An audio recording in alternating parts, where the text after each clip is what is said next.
மச்சான் மண்புழு புடிச்சிட்டு வரணும் போனா இன்னும் வரல. அதான் பாடிக்கிட்டு இருக்கேன். அட சண்டாளி, மாரியம்மா தோப்புல உன் சக்காலத்து மறிகொழுந்தோட சுத்திக்கிட்டு இருக்கான் உன் மச்சான். இப்பதான் பாத்துட்டு வரேன்.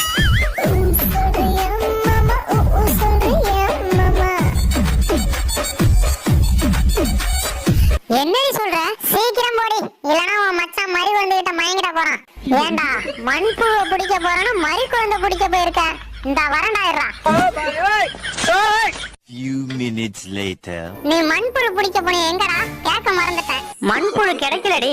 ஏண்டா மண்புழுவை தேடி போறானு மறிகொழுந்து கூட மஜா பண்ணிட்டு இருக்க. நில்லுறாங்க. தெரியாம